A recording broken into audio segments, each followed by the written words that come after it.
Hello, hi, good morning. Welcome to the final seminar of this academic year. And I'm very happy to introduce you to Dr. Nancy Kline Leidy. I'm doing the introduction today because I know her quite well from our COPD research in the area of outcome measurement. So Nancy is a Senior Vice President of Scientific Affairs at United Biosource, where today all the experts in patient-reported outcomes research work.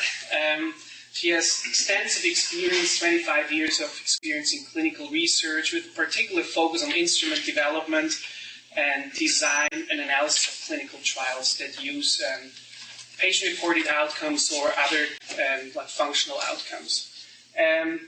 Nancy is very well known in the pulmonary research field. She has received numerous awards for her work and published more than 100 papers in the major pulmonary medicine journals. I think she's particularly well known. She's going to talk about that today, about ExactPro. Nancy serves as PI of ExactPro, which is a big multi-sponsor project where the aim was to develop like a patient-reported outcome to capture exacerbations of COPD patients, something that is extremely difficult to measure. And it was a kind of public-private partnership, also with involvement of the FDA. And I think Nancy's going to put some regulatory spin on her talk.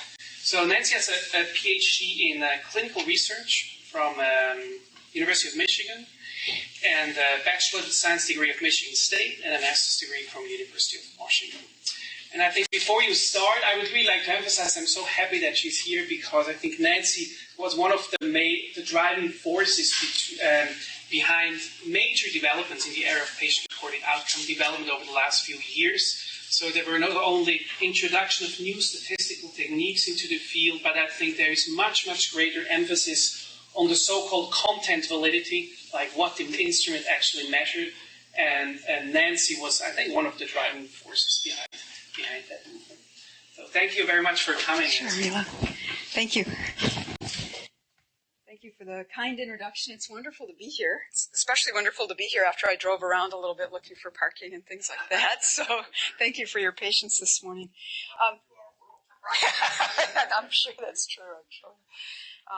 Yesterday I was in New York and somebody came in late and she said, "I'm sorry I'm late. I just have one word to say, Newark." And everybody understood right away. So I guess parking is the one word here maybe. It's a pleasure to be here. And Milo, it's nice to finally make it up and be able to talk with you all about patient-reported outcomes, something near and dear to my heart. Milo was saying that it's kind of you're all a mixed audience in terms of your background. Can I ask how many biostatisticians in the group? Okay, I've got a few new. And then how about physicians? Great, excellent. Nurses? Excellent, very good. Who am I missing? Epidemiologists. Oh my gosh. Okay, all right, very good. Excellent. I'm going to try to speak to all of that and talk about sort of the principles of patient-reported outcomes. How many of you are working in PROs or would call themselves pretty comfortable in the area? Oh, hello. How are you? Good. Excellent. Very good. What I thought I would do is quickly make sure we're all on the same page and just define patient-reported outcomes to make sure we're all thinking about the same thing as I proceed. I'm going to talk about the PRO science and bring in the FDA and how that all fits together.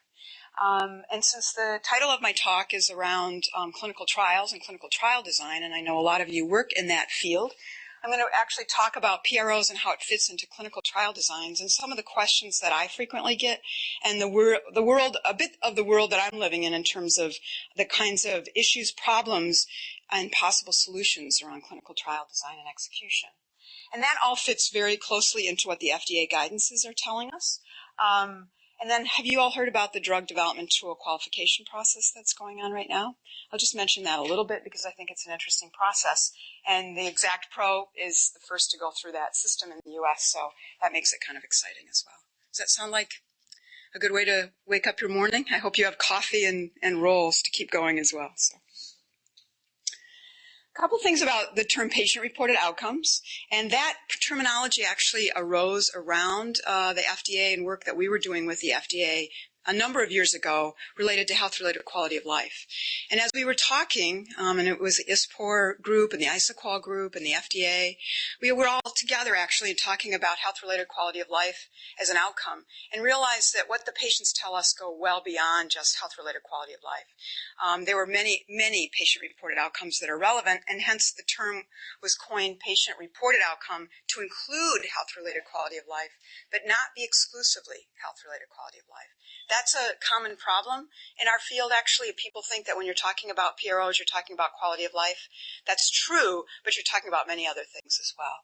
So a PRO instrument is any measure or any that comes directly from the patient, how they feel or function, that's an FDA terminology, without interpretation.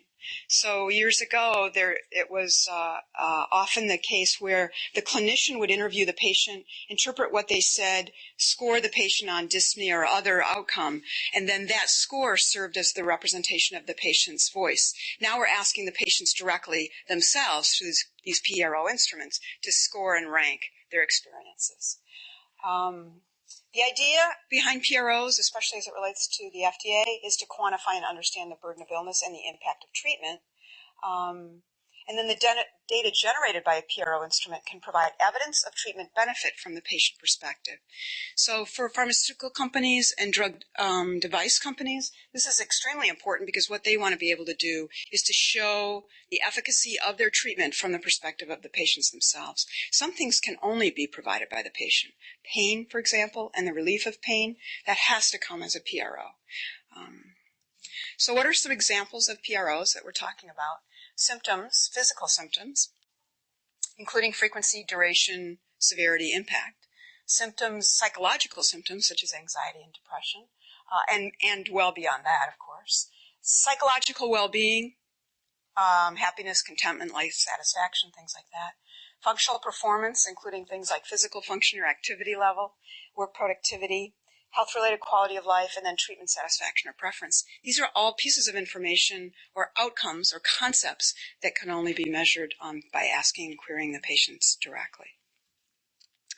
A couple things about why PROs. We're actually getting beyond this question now. Years ago, people would say, well, I don't understand what the relevance of this is. Let's go directly to the physiologic endpoint and really prioritize that. And maybe it's nice what patients tell us, but it may or may not be essential. But I think actually I should probably have started with the bottom line, which is patient-centered outcomes research is where it's at. It's patients that are at the heart of patient care, and we really do need to be able to understand and quantify what they're telling us. And the key actually is quantification. People are very different, and we have to be able to develop measures that many people can understand, and they can rate their experience in a meaningful way and have it be a reliable rating and a valid rating. That's one of the biggest challenges. So that all of us in this room, when we rate our pain, we're rating it on a scale that is meaningful to all of us, where the number that comes up is meaningful for research and practice as well.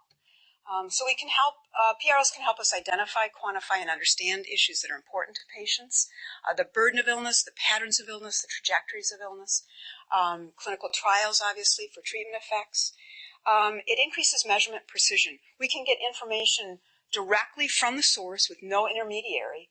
And unlike periodic clinical assessments, although some PROs are measured periodically, there is potential for continuous assessment. So we really can get an idea of the patterns of symptomatology between clinic visits. And then finally, to communicate the effect and the value of treatment, including rehabilitation and preventive therapies, as well as drugs and devices. And more we're going to need to show benefit and value of treatment. So what about PRO science and a little bit about the FDA? I like to stop and think about measurement generally first before I start thinking about how we apply these principles to ranking or rating patients from a PRO perspective. So if we think about measurement are really rules for assigning symbols or numbers to objects. So we want to represent quantities of attributes or assign people to different categories. So when you think about what measurement is, we really need to think about what the rules are that we're going to apply so that numbers are meaningful as they apply to concepts. that's kind of a multi-dimensional aspect of measurement, and you'll see why to think about each one of those elements is extremely important as we develop PRO instruments. So I won't go through the history of measurement, but stop and think about where we've come in terms of assigning numbers to concepts for meaning. So just distance, for example. For a long time, distance was just distance, and people realized, well, we've got to figure out how do we express and quantify distance. And so the term foot actually came early on in Greece, and it represented a person's foot. That was where the sort of 12 inches, the foot started. Thumb widths were served as inches. Temperature began arbitrarily as, guess what, 0 is boiling, and let's assign 100 to a melting or freezing and that kind of thing. So actually, I think that's not correct.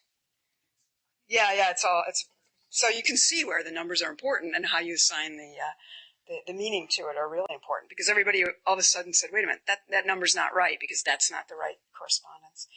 And then blood pressure, I think, is an interesting example as well. It started back in 1863 when we wanted to think about how to measure blood pressure. By 1898, we had a cuff, but we used fingers to detect the change, and then this sphygmomanometer plus the stethoscope allowed us a lot more accurate representation of blood pressure until where we are today. So I often look at this slide and I think to myself, from 1863 to today, and I know it's a little bit more modern than that these days, we progressed a great deal in understanding blood pressure and being able to measure blood pressure, and yet some of our PROs we're expecting to go from idea to number in 2 years.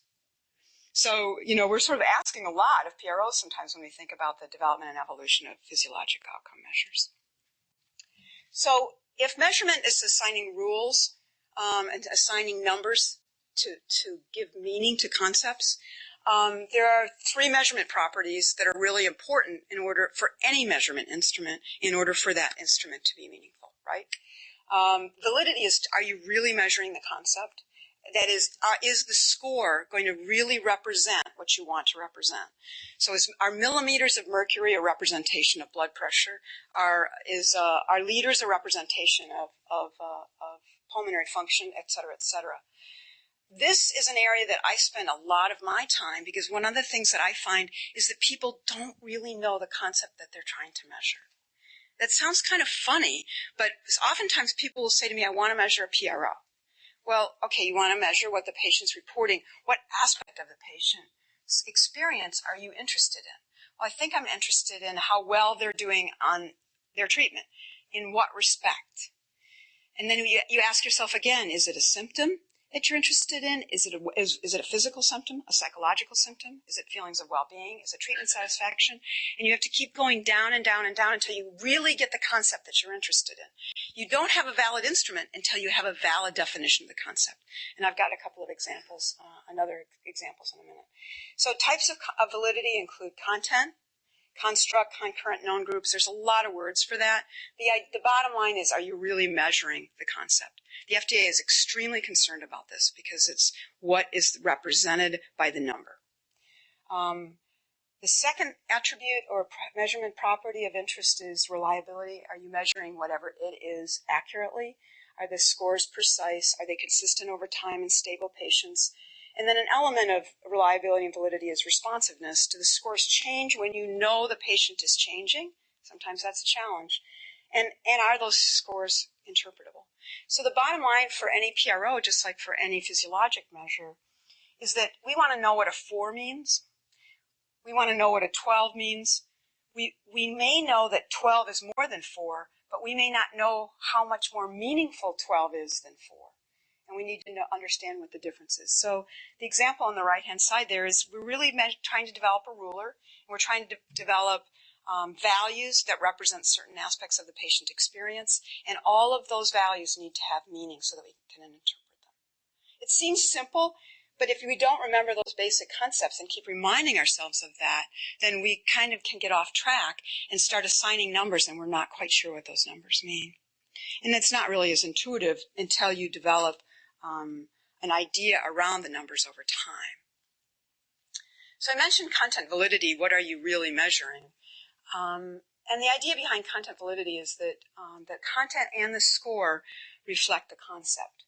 The FDA is, as I mentioned earlier, is very concerned about content validity, and we should all be concerned about content validity. And it's not just the items themselves within a questionnaire or a diary that have face validity. When you look at it, you think, okay, these symptoms seem to represent exacerbations.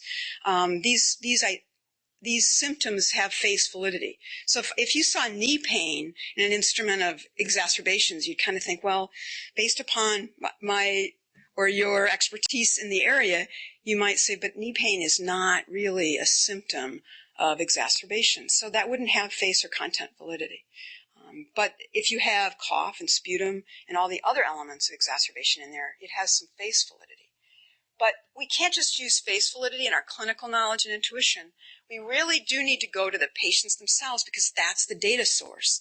So just like in a laboratory when you're studying physiologic parameters and or anatomical parameters, the laboratory for patient-reported outcomes is the focus group and the interview, where you're actually talking to people in the target population about their experiences, about their disease, and about the concept.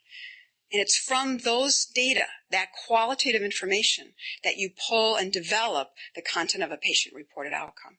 By doing that, you're listening and hearing the patients. You're developing an instrument, questions, items, response options, recall periods, that actually reflect what the patients told you, so that starts to assure you that as you go back out into the field, you're going to see that patients should understand and identify with the questions that you're asking.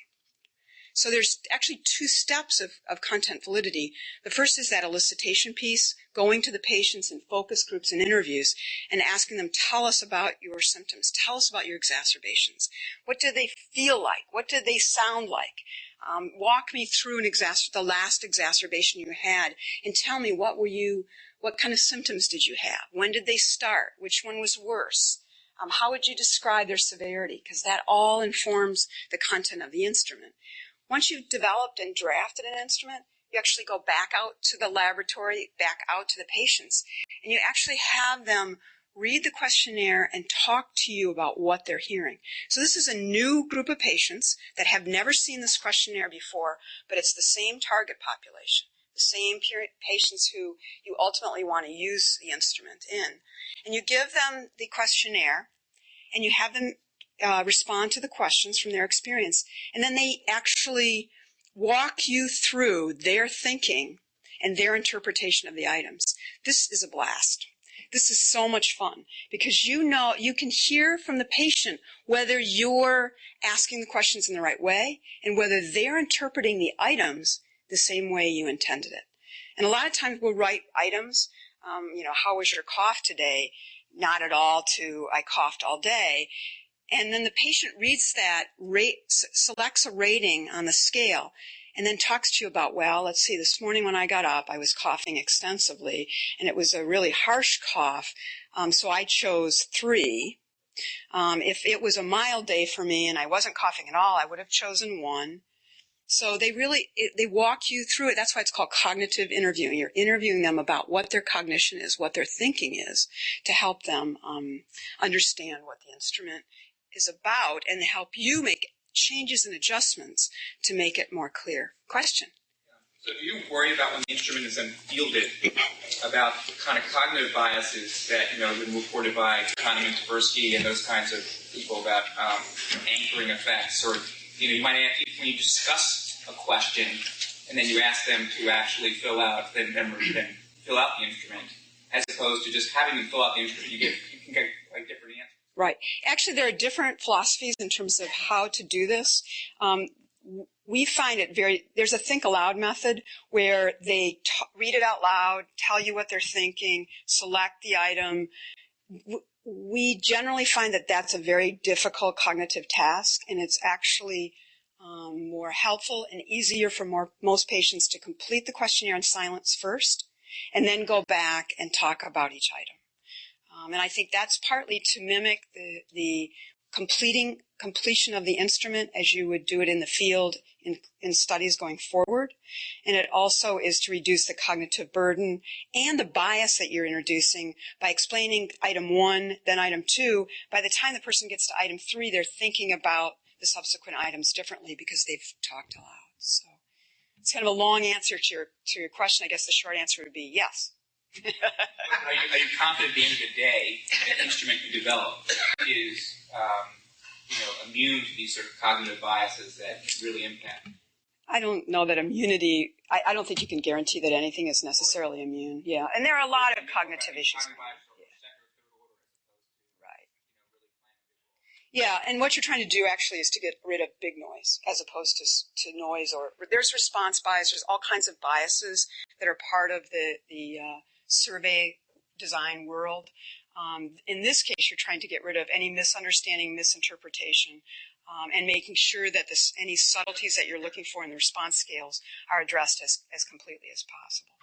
These are small samples. These aren't epidemiology studies. These are ways of getting out the obvious, adding clarity to make sure that you're getting out any noise based upon the obvious. And I can tell you from experience that when we all develop instruments and we think we've got it cold, and then we'll take it into the patient, and the first 2 patients say, well, wait a minute, severe doesn't make sense to me because that's not my experience. I mean, that's kind of an obvious example, but gosh, I should have brought a couple of examples, but I'll extrapolate Dan's point and say, do not be too slow.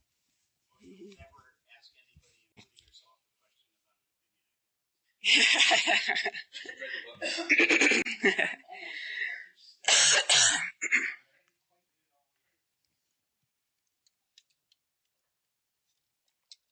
So for those of you who are epidemiologists, you may be a little uncomfortable with this because here the data are words, not numbers. And we actually go through and identify the phrases, the concepts, and the themes from the words and what the patients are telling us. And it is interpretive, and it is dependent upon the expertise of the data analyst. For those of you who are anthropologists, you're really comfortable with this and understand that aspect of it as well.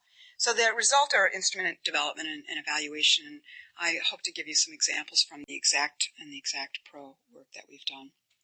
This is a methodology, by the way, that although it's described in the FDA guidance, and these 3 papers that are cited at the bottom are from task force reports. The Rothman et al. Article describes the role of cognitive interviews in existing instruments and the selection and adaptation of those. And the Patrick et al. Articles are 2 task force on focus groups or elicitation interviews and focus groups and cognitive interviews, and how those are done for instrument development, for drug development in the FDA. But these methods have been around forever. Bob, when we were working on the functional performance inventory, this is what we did. This is exactly what we did well before the FDA guidance came out. So, I shouldn't say well anymore. Just before the FDA guidance came out. So the other piece is responsiveness. Are the scores? Do the scores change when patients change? And I'm sure you've heard about this before. There are 2 elements of change. One is statistical significance, and the other is it clinically meaningful? And we can power studies to get statistical significance. The question is it meaningful? You'll probably have heard the term minimally important difference. Yeshke et al. Described that from McMaster many, many years ago, talking about the smallest change that patients perceive as beneficial and which would require change in clinical management. That's a great definition and very applied. Most people don't even use that definition when they actually start setting up MIDs.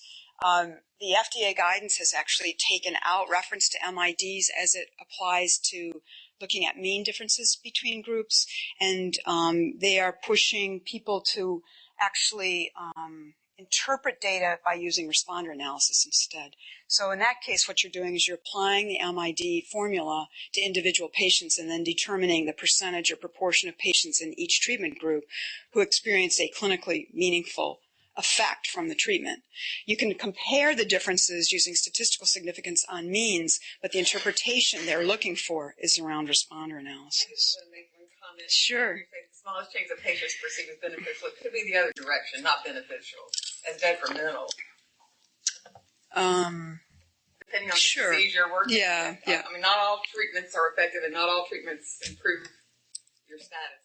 That's true. And one of the big challenges there too is that you don't see an improvement, and the goal is to not have the patient deteriorate. Well, how do you determine whether or not they deteriorated because they're going down? That's a great comment. Is that a threshold you apply at the patient level? That Correct. The patient going from 4 to 10 for one patient might be a response, but 4 to 6 for another patient might be a response?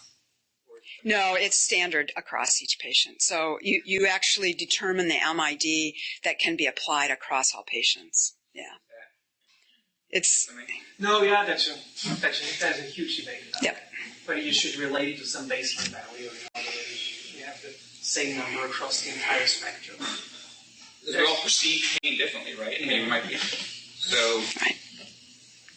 I don't know, I think having a common threshold, so Well, we do that, but we do that with means as well. I mean, if you say this treatment is beneficial because the average blood pressure decline with this antihypertensive was 20 millimeters of mercury, or you got everybody, you got on average patients down to 120 over 80, but everybody didn't benefit, but you consider the treatment efficacious.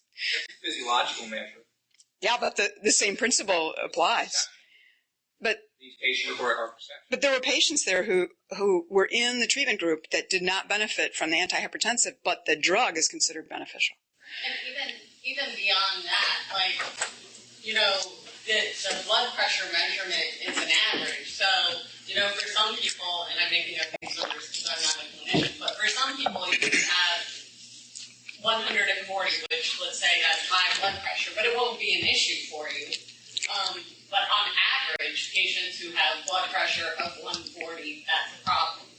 And by the same token, you can say if you can bring blood pressure down from 140 to 130, on average, we see fewer cardiac events. But not everyone who goes down from that number would have been saved by going down to 10 points. So it's identical. It doesn't matter that it's a perception because, none of this, whether it's physiologic or PRO, it's not exact science. We tend to feel more comfortable with the numbers. But I would argue that a physician, so if you want to now define a responder to a treatment, right, at the individual level, a physician can look at an individual and say, for this patient moving from 140 to 120 on blood pressure, that was a response to the treatment. Whereas for another patient, moving from, let's say, a 20-point difference from 160 to 140 was not a response to the treatment, right? So you could define response differently for each treatment, even if there's a 20-point shift in the blood pressure. I would say as a physician, that's a pretty high bar. To say that a physician would be equipped to make a judgment based on similar circumstances on the basis of a series of grading criteria. Physicians, so I'm not a physician, you're a physician, but don't physicians make that call every day about how they're going to modify treatment for an individual? Well, they do, but that's nothing different than asking whether the decisions that are made in a clinical context are accurate. Yeah. Or to say that a clinical trial would allow for, a clinical trial is going to say, we're looking for a 20-point difference in blood pressure. Yeah, I think that what Milo suggested, and which I think is the same with blood pressure, is whether, for example, with FEV1, 100 milliliter difference can make a big difference in someone who has a severe baseline impairment. With someone who has healthy lungs, 100 ml is trivial. And yet, if you say the MID is 100 ml, that's what FDA might accept in a certain population, but so then we say a 10% difference is the minimal important difference. Mm-hmm. But you can still develop it either as a percentage of baseline or relative to baseline. Yeah. An absolute difference. And that's why we have to think about things in terms of measurement and measurement principles and how they apply across, whether it's FEV1 or a patient rating. It's still a number assigned to something, and interpretation is a challenge. And interpretation in a clinical trial setting is very different than interpretation in a clinical setting as well. And the implications for change, so the change may be meaningful at each end of the continuum, but the implications for that change may be quite different. So that's so you're right. This is a challenge. Welcome to the world of interpretation and PROs. We have these debates and discussions all the time, and it's an important debate and discussion. And it may actually take on additional meaning as we go through the clinical trial design and how these things can be applied. So a few things about the basics. I mean, this is what you all do all the time, and they apply to PROs as well. So outcome selection, measurement strategy, instrument selection, design, power, execution, analysis, and interpretation. What I'll do is give you some examples of how we are thinking about PROs and how you all might want to think about PROs in the clinical trial design. So I mentioned earlier that what the concept is really, really important. And that's really endpoint measure matching. And if you look in the literature, and you look even in some of your own work, you will see endpoint measure mismatches all the time. And part of it is just a little bit of lack of specificity around the terminology we use.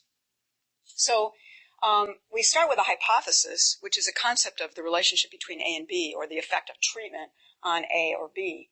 In FDA and the drug development and device development world, those hypotheses really formulate their claims that drug A will improve this outcome.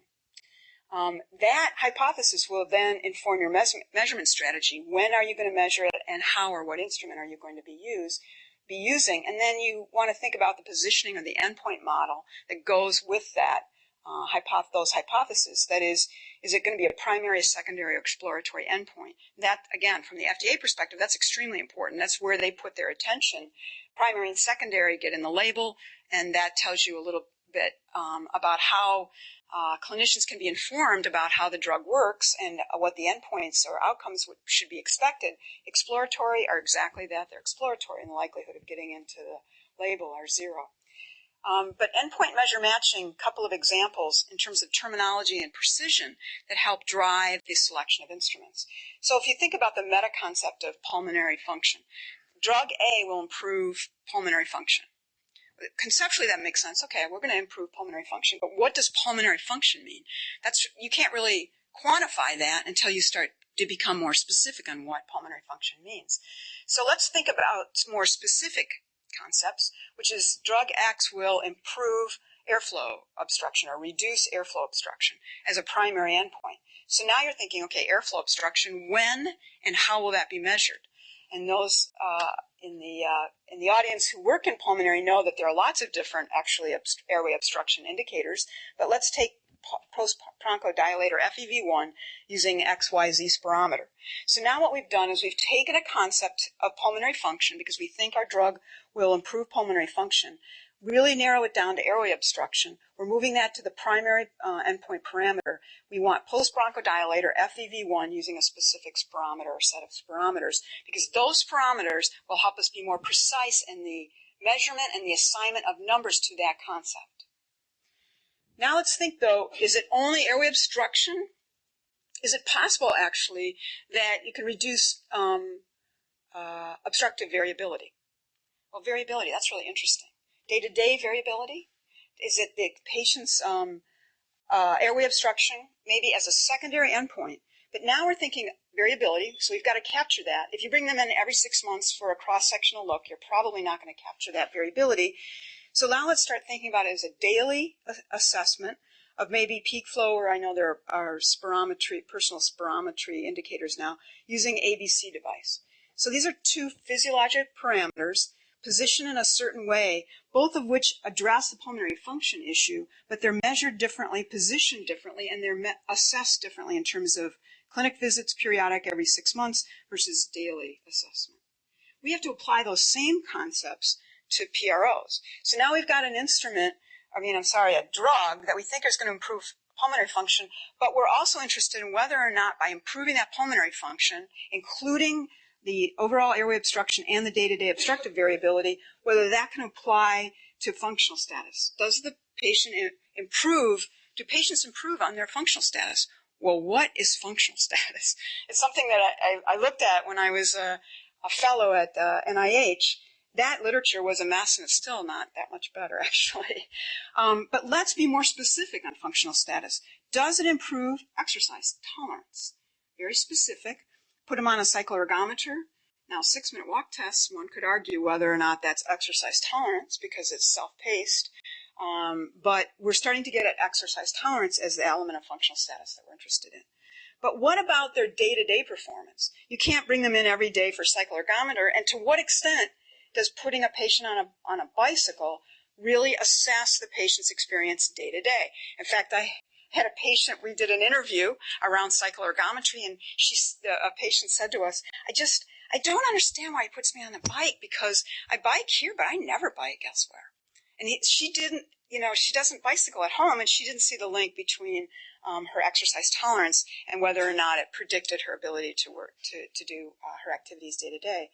So in that case, for day-to-day performance, you might think about a report of the patient's day-to-day performance using an instrument like the Duke Activity Status Index or instrument. Gosh, what do you know? I developed at the NIH called the Functional Performance Inventory or other measures. Just to show, at least for me, the fuzzy boundary, if you go to the pulmonary function concepts, I'd like to add a third one. Bob Wise will tell me if I'm wrong or right. I think I'm right. There's the concept of operator variability. Yes. Leave out participant variability. Yeah. The variation that comes from different operators administering the test is depressingly high in some situations. And so and that gives a fuzzy boundary between this, what you might call technical instrument, and more psychological instruments that are the patient-reported outcomes. And that adds to a lot of the noise, I think, that sometimes we see with these things. The other thing is the FDA is all over this now, because all of a sudden, as we've talked more about PROs and sources of measurement error and the importance of precision, the FDA has started to realize that any rating scale at all, including those that are administered physiologically, should be standardized as much as possible. And we need to understand exactly what we're measuring when we do those things. So I completely agree. So to complicate that even slightly more, there's also effort. And so when someone's told to do pulmonary function tests or to blow into a spirometer, some of them are depressed, or diffident, and they have a negative FEV1, and because their breathing sucks. So there's not that actually is probably bias more than it is random error, and so that's sort of one more dimension, even to go along with so-called objective testing. Yeah. And I think the more we have these discussions, the more we realize that sometimes we hold the PROs to a much higher standard than we hold some of the physiologic parameters. And by asking the questions of the PROs, I think we're now starting to ask the same questions about these objective parameters. So great comment. Very good. Thanks. So a couple of things about measurement strategy then. We need to make sure we're picking the right source of information. Is this a physiologic parameter, a biomarker? Realizing there's some overlap there. Is it observed? Is it experienced? And I mentioned earlier that the FDA is all over this, and the whole field now is talking about if the patient can provide the information about how they feel or function, and they're the source of the information, that's a patient-reported outcome. But then there are ClinROs, now observable clinical phenomena that the clinician actually rates.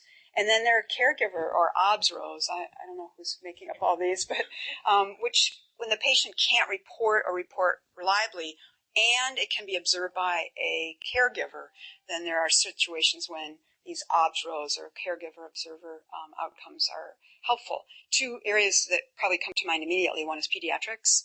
What are observations that mothers or fathers can make about what their child is experiencing, perhaps symptomatically, but it can't be interpreted. It has to be observed. So you don't want a parent or a clinician necessarily to say this patient is struggling, this patient is in pain, this patient is in depressed or whatever. That phenomenon needs to be observed. So there's a lot of really interesting methodologies around transferring interpretation to clearly observable phenomena. So a baby who's uncomfortable, what are those attributes or characteristics? Restlessness, crying, sleeplessness, those kinds of things. So things that can be checked off and standardized as much as possible.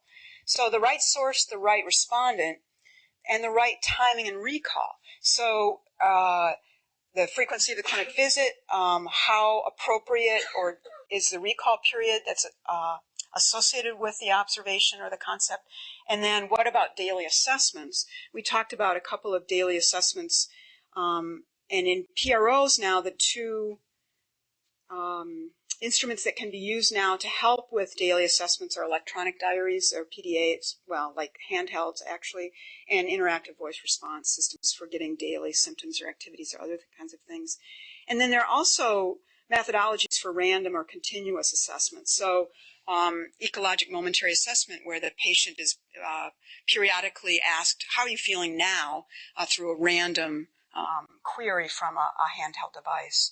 Or actographs are becoming more and more popular, and it's really looking to be a very useful method for understanding how much patients are moving and how active they are, how much time they're spending standing, sitting, lying down. So we not only have to select the right instrument and how we're measuring it, but it needs to be validated in the target population. Common mistake that we see all the time. Questions that say that where people say, look, this instrument has been widely used in many different populations. I want to use it in my trial. Well, widely used may have been that this instrument has been used in diabetes and obesity and lung cancer and multiple sclerosis. Therefore, I want to use it in my COPD trial. Well, we don't know whether the questions, the items, the content are appropriate for the issues in the COPD population. So appropriately so, the FDA asks that it be validated in the target population so that they know that the score that's presented is representative of the experience in that patient or target population. And then we already mentioned the interpretable piece. What does a score mean, high, medium, and low, for example? And then what about the significance piece of it? And not only how do you establish statistical significance, but what is the clinical meaning of that? In terms of design, this is actually really interesting, and it's getting more interesting all the time, especially as it relates to regulatory bodies and the difference between the FDA and the EMA and the difference between Europe and the U.S. The U.S. wants these placebo-controlled trials, and the standard of care now really makes that extremely difficult, and the EMA really wants active comparators. So, and with PROs, that can be a real challenge, especially if it's active comparators, and you're really looking at equivalence or non-inferiority trials. So just a whole range of issues. And then asking yourself whether you're dealing with improvements versus deterioration, and then the sample inclusion and exclusion criteria. Here's another one where another area where we've had really interesting experiences with PROs, because oftentimes the inclusion and exclusion criteria are based on the primary efficacy parameter, right? So in the examples that we used earlier where the primary endpoint was going to be FEV1, well, not everybody with an FEV1 of a certain level are dyspneic. And yet you have a dyspnea endpoint, a breathlessness endpoint, but there are some people who are just not short of breath going into the trial. So those people aren't even going to improve. So let's see now, wait a minute. We're expecting dyspnea to improve, but we didn't enroll patients for dyspnea. So, and you don't want to enroll patients for dyspnea because it's a secondary endpoint. You really want to enroll patients based upon their primary endpoint. So it's a real challenge, and to design a study that allows you to see treatment effects because the patients are enrolled for the difficulty that is associated with the PRO endpoint. And then duration sufficient to capture onset or persistence of the treatment effect, and then timing. What's sort of silly about all this is, wait a minute, Nancy, we do this all the time. Of course we're going to do this. But you'd be amazed how often people don't think about these things around PROs. They think about them in terms of your physiologic or other efficacy parameters, but these same issues need to be considered around the patient-reported outcomes. The statistical significance, the positioning or the endpoint model obviously is important. What significance level you set. Data source for estimation. Your power estimation is really important because oftentimes we're using an instrument for the first time in a certain trial. And we don't know what the variability is or what the variance is, and we don't know necessarily what the target treatment effect might be. That's one of the reasons why we include a lot of these new instruments in the phase 2 trials, so that we can see what kind of sensitivity it has, and we can start developing the MID rules and understand what our target effect is going to be in your pivotal trials, in your phase 3 trials. And so oftentimes the data source for estimation for power is the phase 2 trials. And then the variance is a real issue. There's quite a bit of variability in patient-reported outcomes, as you might expect, and that often makes large sample sizes required. Data quality, the other piece of it that's really important with PROs is, especially if it's a secondary exploratory endpoint, the execution of it can be problematic. So the whole idea with data quality is to minimize noise and minimize missing data. And that means that there are certain steps that need to be taken in order to minimize problems. All the way from the selection of the instrument to the preparation and formatting of the instrument, appropriate translation techniques, the presentation of the instrument on a device, the training of the sites and the patients, and then monitoring for feedback.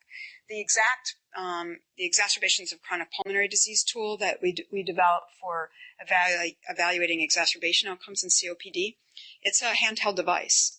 And these are COPD patients. Now, I've worked with COPD patients for a number of years and studied them for a number of years. And one of my main concerns was making sure that we had it simple to use and had a device that was really, really simple. But there are devices out there that are tiny little screens, and you can't see the item all on one screen, and you've got to scroll using click buttons. Forget about it. It's just not a good idea. If you want your patients to be compliant and thoughtful, you need to make it as simple as possible. And then monitoring for feedback to sites as well as patients to keep the data quality high. So for analyses, a priori statistical analysis plan, just like with any clinical trial, it needs to be pre-specified as to how you want to analyze the data in terms of both efficacy as well as how you're handling the missing data, and then any psychometric or measurement testing that is going to be done within the context of the trial. Missing data, a lot of times people just default to last observation carried forward. Think about that carefully in terms of whether or not there's a systematic dropout that could actually bias your analysis if you do that. So in interpretation, the ideal situation is you have consistent results across study endpoints, you get the statistical significance that you're looking for, and that your responder analysis provides you with meaning around that statistical significance. So all of the rules and all of the guidelines that you often use in your clinical trial design apply to your patient-reported outcomes as well. Ask the same questions of your PROs, and you'll get a much better design and outcome. And lo and behold, if you look at the FDA evidentiary requirements, they should look just like your standard clinical trial design good practices. So they want rationale for the outcome, a well-documented structure for your measure, objectives instead of hypothesis. Doesn't seem unrealistic to me. Reliable and valid instruments, appropriate observation intervals, sample size, everything that we just talked about appears in the FDA guidance around how do you apply these things to PROs. The extra mile, if you will, that the FDA asks for, which sometimes seems like an extra mile, sometimes seems very reasonable, is making sure that the score represents the concept, and that's the content validity question. And they're asking that of all endpoints now. They haven't left us flailing in the wind. They've actually given us some guidances that are very helpful in this process. Everything from a TPP or target product profile guidance that talks about labeling targets to the guidance, PRO guidance itself, to a guideline around the evidence dossier that's used to submit to support an instrument. Then there are a lot of therapeutic-specific guidances. These are two examples here with the COPD and AECB. And then there's a new guidance, or relatively new, 2010, for the qualification of drug development tools that describe the process that can be used to get an instrument qualified for use in clinical trials in the U.S. And the FDA or the EMA has a similar guideline as well for qualification. That actually means that the instrument doesn't have to go through extra levels of review should it be used in future trials for that same use. Going back to what I said earlier, people often say, but it's been used in diabetes, it's been used in lung cancer, it's been used in multiple sclerosis. I want to therefore use it for my COPD trial. qualifications for very specific context of use. It doesn't mean the instrument can be used for anything. It could be used for specific context. I want to make sure that I have a little bit of time to talk about the exact, because it's kind of a fun instrument. So that's what the DDT, which is an interesting abbreviation, qualification is. I don't know what we're withdrawing from, but just to point out, at this point, actually, there are about 26 outcome measures in the drug development tool qualification pipeline. 2 are under the actual stage 2 of the review, and that's the exact and the ERS. Those were submitted late last year, so it's kind of exciting time. I like this time because there's no result, so I get to relax between the time of submission and the time the actual review comes out. So let me tell you a little bit about the exact, because I think it should hopefully make some of the principles that we've just talked about hopefully become more real. So the Exact Pro initiative was developed in concert with the FDA, and to make a very long story short, pharmaceutical companies, experts in the field, and the FDA all came together and said, wait a minute, we can do better in our evaluations of exacerbations of COPD. Can we all join together and try to develop one standardized instrument that everybody could use for this purpose? Because what we're using right now is less than ideal. And we said, let's give it a try. So we got some support from multiple pharmaceutical companies. The FDA was at the table as well, and we proceeded on a multi-year process of instrument development. The target population was COPD, and we explicitly stated, including chronic bronchitis, to make sure they were in that target population. The concept was exacerbations of COPD. That's a challenge. At the very beginning, clinicians would say, I know it when I see it. Sound familiar? But what we had to do is to say, well, even though you know it when you see it, we need to be able to make that concrete and assign a number to that. And it's really been interesting to do. For preventive therapies and acute therapies, and the idea now is to think about it in terms of reducing frequency, severity, and duration of exacerbations. This is about the time that we realized that this could be a little bit more complicated than we originally thought about. And it's when you think about, okay, exacerbations, one word, could be fairly easy. People are sick, people are well. If you start with a clinical definition, we already start to see there are multiple concepts to this single concept of exacerbations. Natural course of the disease, characterized by a change in the patient's baseline dyspnea, cough, or sputum beyond normal day-to-day variability, acute in onset, and that may warrant a change in treatment. Well, let's see, do I have? So how have we traditionally measured these exacerbations? Well, usually it's healthcare resource utilization. If we see it, it happens. Number of emergency room visits, hospitalizations. Severity has been defined in terms of if you're seen in the clinic, it's moderate. If you're hospitalized, it's severe. Well, is it severe or is the patient severe? Are you hospitalized because in Spain because you can't go home and there's nobody there to take care of you? Are you not hospitalized in the United States because we don't hospitalize for those reasons? Does that mean that the exacerbations in Spain are actually more severe than the hospitalizations in the U.S., or does it mean that there's a difference in health policy that allows people to be hospitalized or treated in different ways? So, and then why do people come to the clinic to begin with? Okay, and when do you see and when do you treat? And how do some patients and how do some physicians treat and others do not? And what are the decisions around that treatment? So severity and then duration was actually defined, and still is, in some respects, by the length of treatment. So if you have 14 days of antibiotics, your duration of exacerbation was 14 days. So there's clearly some issues associated with that. And perhaps most importantly is research that suggests, especially by Visha Vijika and others, that about 50 to 70% of these flare-ups actually go unreported.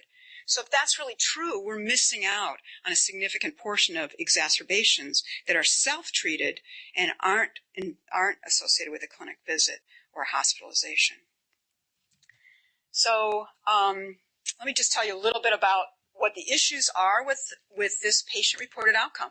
Dyspnea, cough, sputum. This is what the patients are experiencing, and we needed to know and standardize that. So we needed an instrument that would capture the baseline period.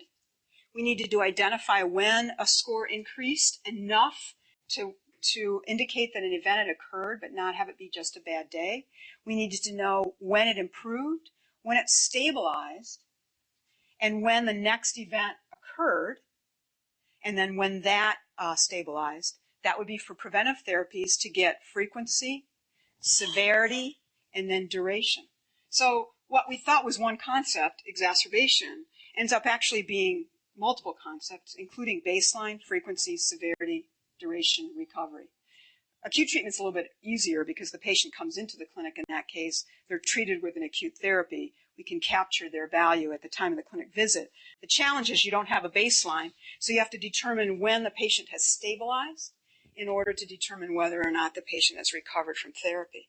So, make a long story short, we did interviews and focus groups on over 80 people with COPD and experienced in exacerbations in order to develop an instrument. What the patients told us matched fairly closely with what the clinical definition is, so we're starting to get assurance that we've got a concept that matches what we understand and know clinically, but added some additional dimensions that the patients themselves told us about that actually has added to the precision of the measure. And I'll show you the content of the instrument in a minute and which of those items really add to the precision. We did item reduction and validation in a trial. And the final 14-item measure, it sounds like a lot, but it's very, very simple items, include breathlessness, remember the clinical definition, cough and sputum, chest symptoms. So this is getting to the subtleties of the patient's experience, the junk rumbling in their chest, as an example. Difficulty coughing up sputum, feeling tired or weak. The sleep disturbance was fascinating. They either sleep all the time or they are completely restless and cannot sleep, and they're worried or concerned about their condition.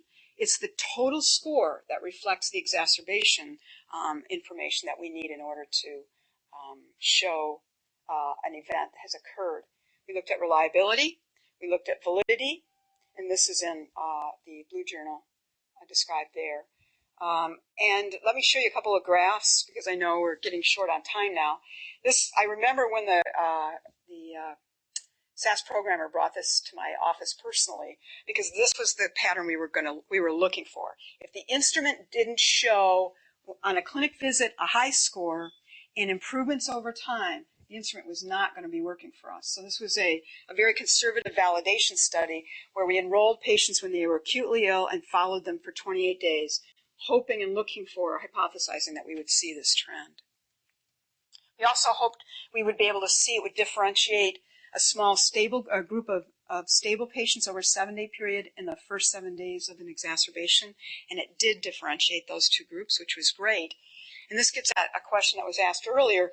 That's fine on average, but what's really interesting is what we're finding on the individual patient level. So we're seeing some patients return fairly quickly. They recover and go on their merry way. These red lines are 3-day rolling averages so that you can see the pattern a little bit more clearly.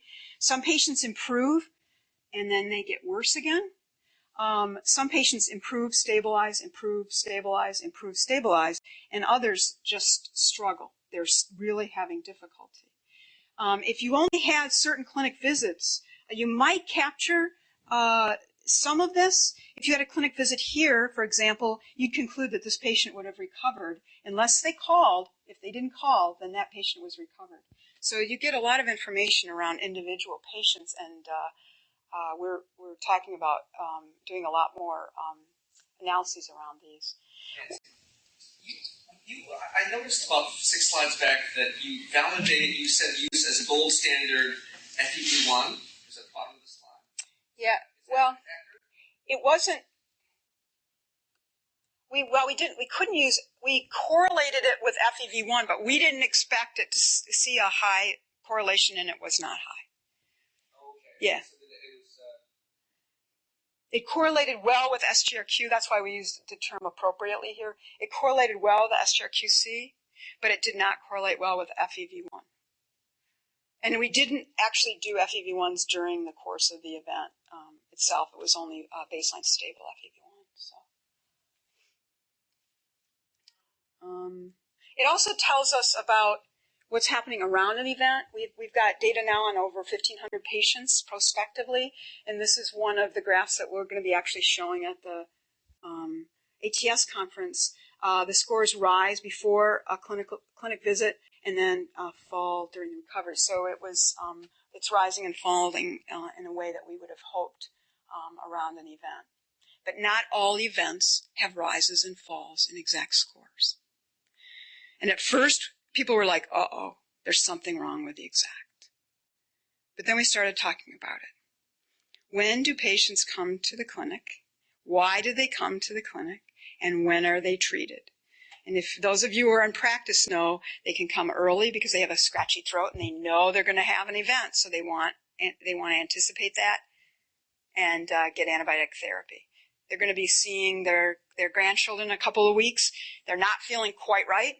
They don't match the criteria and the exact, but they know they're going to be sick, so they want to be treated.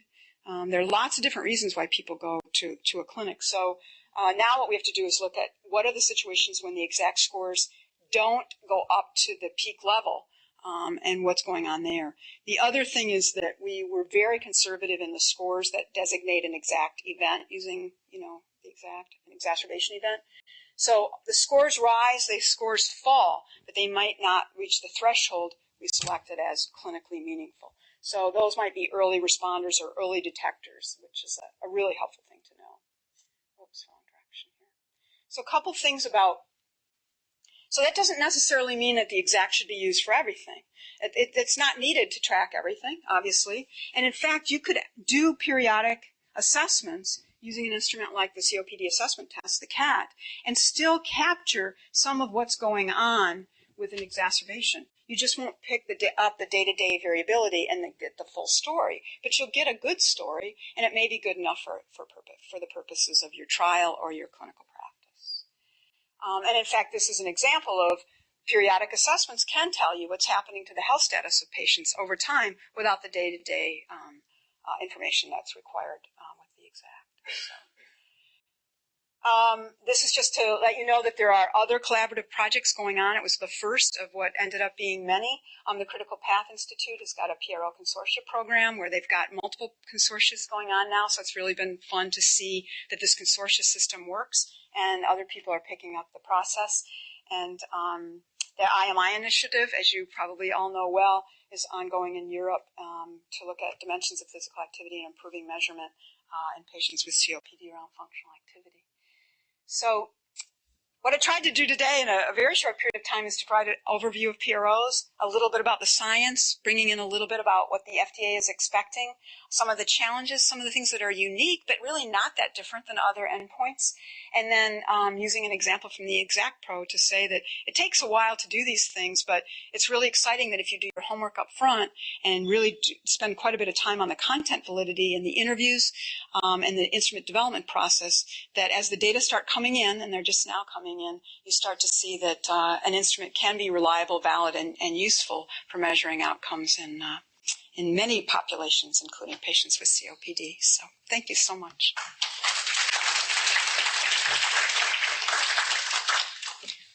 Thank you very much. I think we don't have time for questions here, but we're going to stay here for another 10 or 15 minutes. That's fine. Yeah, I have another meeting. 2 students. Okay. Sure, absolutely. I kind of went fast, so anybody have questions, I'd be happy to.